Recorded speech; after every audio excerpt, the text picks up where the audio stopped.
Le gouvernement s'est engagé, à la fin de cette vague-là, à pouvoir faire entrer tous les voyages éducatifs en Israël au même titre que les Israéliens. C'est-à-dire les conditions qui seront mises en place pour les Israéliens le seront également pour les jeunes. Je parle de Taglit, je parle du bac bleu-blanc, je parle de tous ces voyages.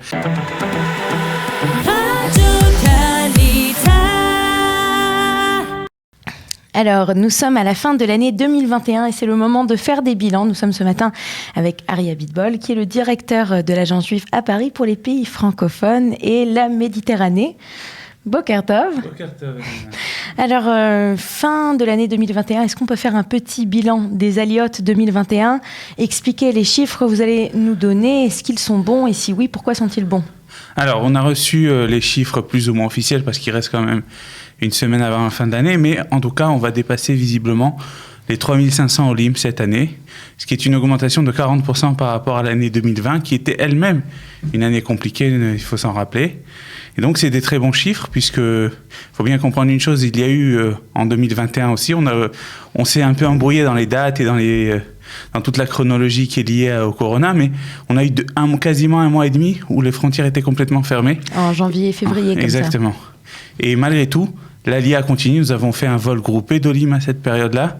Donc en réalité, on se rend compte que malgré la situation liée au corona, peut-être grâce à la situation liée au corona, nous avons une grande augmentation de l'Alia. Alors justement, je voulais vous poser cette question. Est-ce que ces chiffres qui sont donc importants, serait-ce un résultat direct de la crise du corona ? Est-ce que la crise a fait réaliser aux Juifs de par le monde, en particulier les Juifs des pays dont vous êtes responsable, que Israël c'est la maison et qu'il faut revenir à la maison dans ces moments de difficultés de santé ou de crise économique ?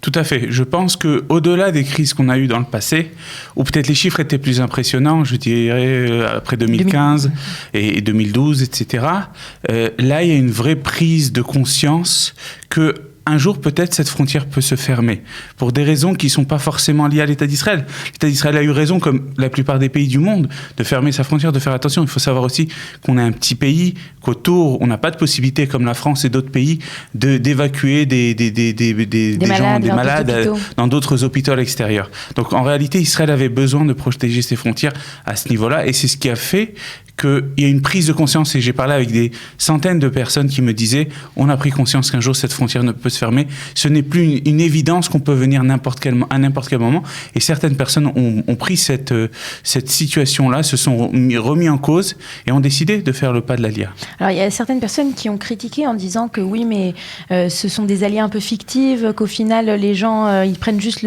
la nationalité israélienne pour avoir un passeport, pour voir leurs enfants, leurs petits-enfants, et au final non, ils ne s'installent pas ici toute l'année.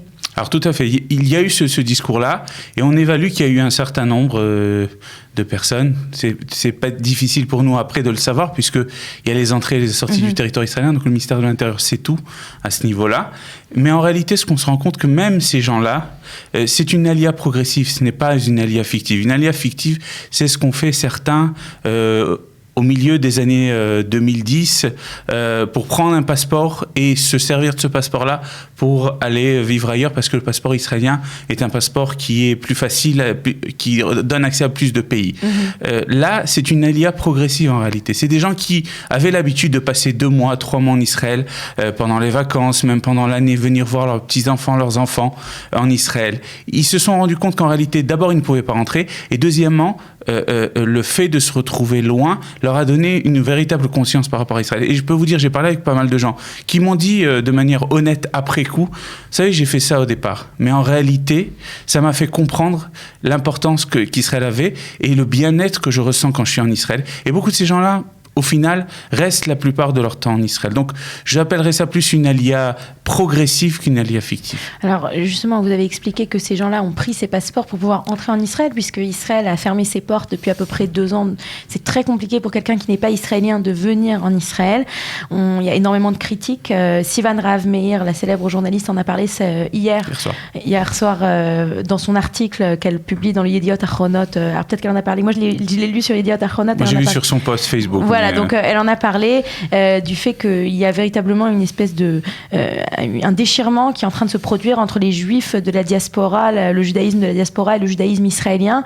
Et vous, en fait, à l'Agence juive aujourd'hui, vous faites beaucoup d'éducation pour apprendre Israël. Qu'est-ce que vous avez à dire de toute cette histoire? Comment est-ce que vous, à la Sornout, vous essayez justement? Alors d'abord, avant cela, j'aimerais quand même dire, et j'accepte parce que c'est mon rôle, toutes les critiques que j'entends dans les synagogues, dans les différents endroits où je parle, les reproches qui sont faits par rapport à cette fermeture de frontières.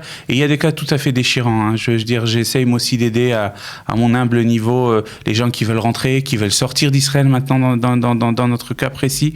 Il faut bien savoir une chose, l'Agence juive en tant qu'organisme se bat, fait un véritable lobbying auprès du gouvernement pour représenter la voix des juifs de diaspora.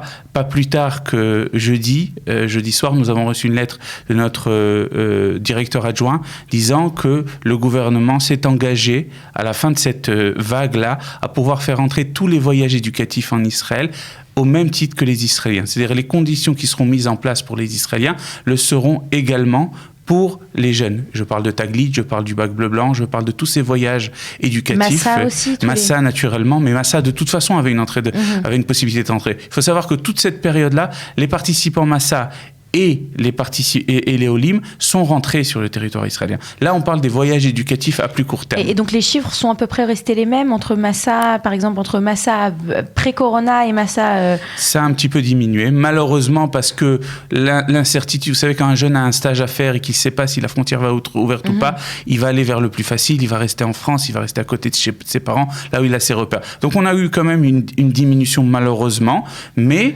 de manière générale, les programmes Massa ont continué à marcher durant toute cette période, même si c'est pas facile, même si aujourd'hui il y a des jeunes qui sont coincés en France parce qu'ils sont allés à Hanouka pour les vacances et ils ne peuvent pas rentrer pour l'instant sur le territoire israélien. Les choses ne sont pas simples, mais on essaye de pousser à cela. Et comme je le dis, je pense que c'est une véritable très bonne nouvelle. Le fait d'égaliser le statut des jeunes de Massa et les participants des programmes Taglit et Bac Bleu Blanc et d'autres voyages éducatifs à ceux des citoyens israéliens, c'est quelque chose qui est quand même assez exceptionnel. Est-ce que vous avez des prévisions pour l'année 2022 ? Quels sont les programmes prévus par l'Agence juive et d'un point de vue éducatif, et peut-être vous avez des prévisions d'Alia pour 2022 ? Alors, les prévisions d'Alia, c'est très compliqué, comme je le dis tout le temps. Je n'ai pu donner des prévisions sur 2021 qu'à peu près autour du mois de mars-avril, parce que c'est là où nous voyons le taux d'affluence dans nos réunions d'information, nous voyons un petit peu l'intérêt que nous avons, les ouvertures de dossiers. Là, c'est encore tôt, nous n'avons même pas encore commencé l'année 2022. A priori, elle s'annonce bonne puisque nous voyons pour l'instant, en tout cas, des demandes qui sont encore élevées par rapport aux années précédentes. Il faut savoir une chose, c'est que le Zoom a ouvert énormément d'opportunités. Moi, j'appelle ça l'Alia Zoom, c'est-à-dire des gens qui vont pouvoir prendre leur société ou continuer à travailler pour une société dans laquelle ils travaillent et copier leur travail depuis Israël à travers le Zoom en voyageant moins. On a connu l'Alia Boeing qui est une Alia où malheureusement ou heureusement les allers-retours sont fréquents.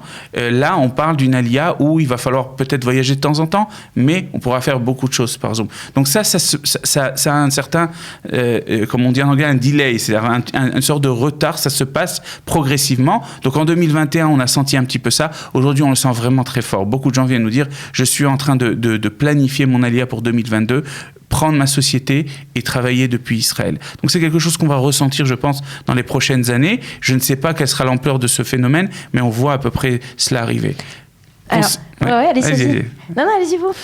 Concernant les projets éducatifs, nous avons beaucoup de projets. Vous savez, le Corona a amené de grandes opportunités. Les communautés se sont rendues compte aussi de la difficulté à éduquer beaucoup de gens. Je prends notamment la communauté de Strasbourg qui a été très touchée au début par le Corona et des éducateurs, des rabbins qui ont été touchés. Et ces communautés, la plupart d'entre elles se sont rendues compte qu'en réalité, il manquait un leadership à leur communauté. Et la deuxième chose qui leur manquait, c'est le lien avec Israël. Quand on ne peut pas voyager en Israël, on aimerait malgré tout qu'il y ait un lien, qu'il y ait un pont qui se fasse. Et c'est la raison pour laquelle nous avons développé et nous continuerons à développer en 2022 et j'espère peut-être même après des projets de shlichut, de jeunes Israéliens qui vont aller vivre 1 an, voire 2 dans ces communautés et donner un peu d'Israël dans les communautés. De un, ça va aider parce que ça va créer ce pont qu'on attend entre nos deux jeunesses, parce qu'il faut bien savoir que plus les années passent, et moins il y a de points communs, malheureusement, entre ces jeunesses-là.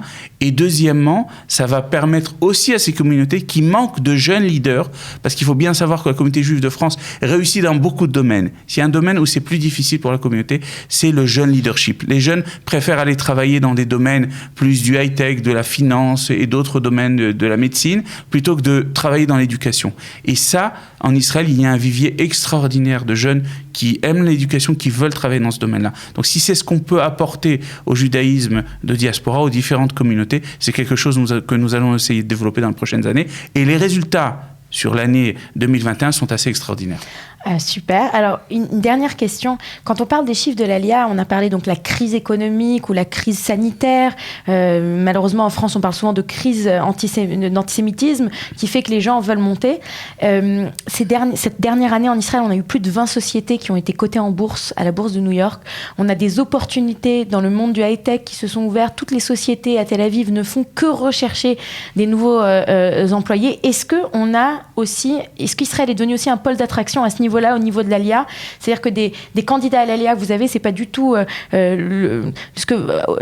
les gens auxquels vous êtes habitués, mais au contraire, vous avez des gens qui viennent ici non pas parce qu'ils fuient quelque chose, non pas par sionisme, parce qu'ils veulent venir vivre en Israël par sionisme, mais parce qu'ils voient ici une opportunité, cette fois-ci dans le monde du travail et pour s'intégrer dans le monde de la high-tech à Tel Aviv.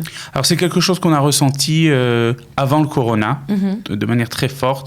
Beaucoup de jeunes qui venaient faire des stages, qui voulaient absolument des stages dans des startups, qui voulaient absolument apprendre un peu l'esprit de la start-up israélienne. Ça a malheureusement et naturellement diminué pendant ces 2 années, mais c'est quelque chose qu'on compte reprendre de plus belle à la fin de la pandémie, ou en tout cas maintenant que les frontières, on espère, vont être plus souvent ouvertes, plus ouvertes, et c'est quelque chose tout à fait sur lequel nous allons travailler, parce qu'il est bien évident qu'il y a énormément d'opportunités, et qu'il y a aussi beaucoup de juifs en France qui ont cet esprit d'entrepreneuriat et qui gagneraient à venir profiter de la Startup Nation. Et donc faire une Zoom Alia, entre autres, en partie. En partie. Merci beaucoup, Ari Abitbol. Je rappelle que vous êtes le directeur de l'Agence Juive à Paris pour les pays francophones et la Méditerranée. J'espère que vous reviendrez très vite nous apporter d'autres bonnes nouvelles. Avec plaisir.